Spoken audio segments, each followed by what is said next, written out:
I'm going to be ranking the top 10 best small forwards right now in the NBA. So at number 10 here is Zion Williamson from the New Orleans Pelicans. And I think the main thing with Zion is his injury and his health. I mean, Zion has had a horrible start to the season this year, staying healthy and staying on the floor. And that's been a huge concern of his pretty much his entire NBA career. So you don't like to see that Zion's only played 6 games. But the reason why I'm still including Zion in this top 10 is just because we know how good of a player and how good of a power forward Zion Williamson is when he's fully healthy. Even this year, he's averaging 23 points per game, 8 boards, 5 assists. Like, he is such a versatile player, and he is still one of the best paint beasts, one of the best paint slashers, one of the best just bully ball forces in the entire NBA. And I think Zion, when fully healthy, is still a top 10 power forward. But because of his health, I'm going to drop him down quite a bit of spots because I think talent and just play wise, he's probably a top 5 power forward in the NBA. But you have to factor in his injuries this season, and he has just not been on the court. Number 9 here is Jalen Johnson from the Atlanta Hawks, and I think he's probably one of the more underrated power forwards in the entire NBA. We take a look at his numbers alone, and he's averaging 20 points a night, gets you almost 10 rebounds a night, and 5.5 assists. Those numbers are very versatile. I really like the playmaking improvement and the assist jump from last year from Jalen Johnson. I think he's done a great job on sort of a weaker Atlanta Hawks team. I mean, they've been playing better over the past couple weeks, but it's really not a great team, and I think he's done a way better job as a playmaker on this team. Now at number 8 here is Jaren Jackson Jr. from the Memphis Grizzlies, and it's not the season that he had a couple years ago where he won Defensive Player of the Year, averaging 3 blocks a night. It's definitely not that kind of season for Jaren, but I still feel like he's been very solid for a really good Memphis Grizzlies team. He gives you, like I said before, so much versatility at that power forward position. He's still one of the best paint defenders, rim protectors, shot blockers in the entire NBA, especially at power forward. He's averaging 22 points a night, grabbing you about 6 boards, and he's a solid 3-point shooter, shooting around 35% from 3. So you get good efficiency from Jaren Jackson Jr. He's shooting over 57.5% from 2, over 50% from the field. At number 7 here is Julius Randle from the Minnesota Timberwolves. And I think the main thing for Julius Randle is just getting comfortable playing on a new squad. He came from New York in the offseason, now having to play alongside Anthony Edwards, Rudy Gobert. There's maybe not as much floor spacing as you would hope for a guy like Julius Randle, who likes to play in the paint, likes to play in the post, more of a post-up player at the power forward position, but I still feel like Julius Randle is having a great season, 20 points per night. He's grabbing you about 7 rebounds and 4 assists. So just numbers alone, very versatile and very solid for a power forward. His 3-point shooting is actually pretty good, shooting 36% from 3. That's one of his best seasons besides that one year where he shot over 40%. So Julius Randle is being efficient. He's versatile at power forward, and I still feel like he's a great scorer at that power forward position. At number 6 is Scottie Barnes. And if we're talking about versatility at power forward, I feel like one of the first names you got to look at is Scottie Barnes. I mean, one of the more versatile players in the NBA.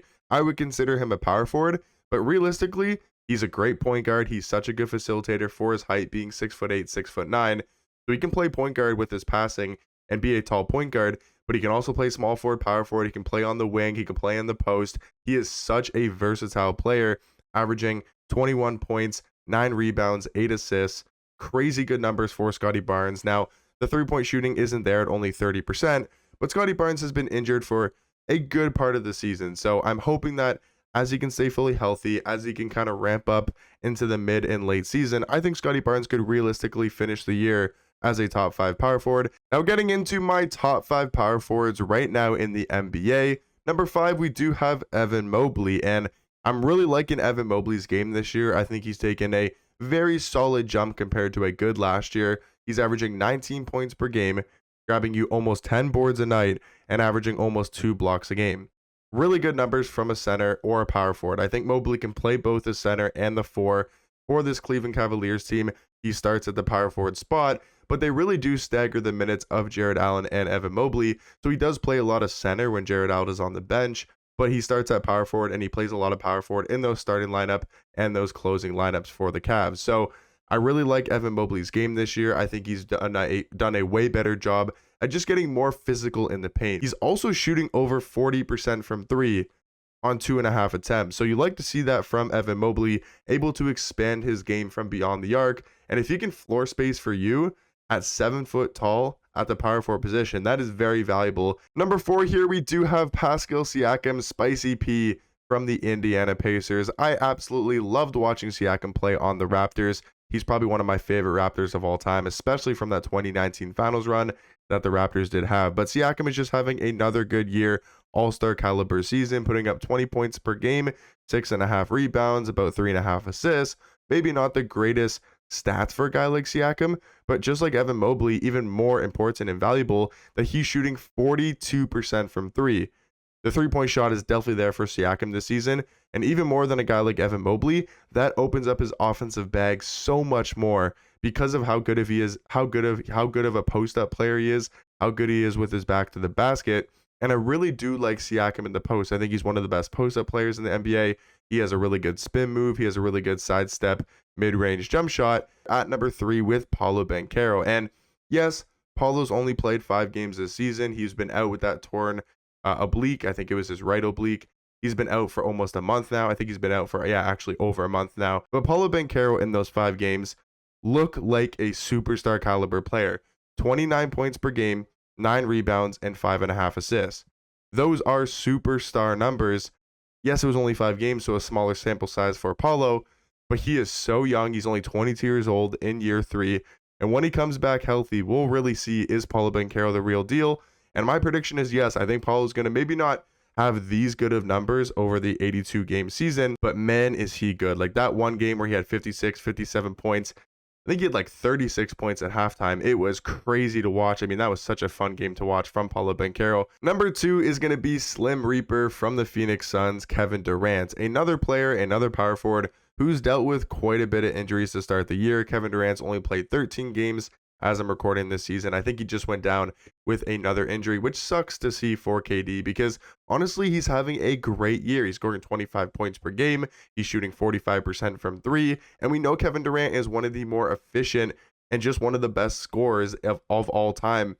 And he's having another Kevin Durant type of season. And it really sucks to see him out because it is so fun to watch Kevin Durant play basketball.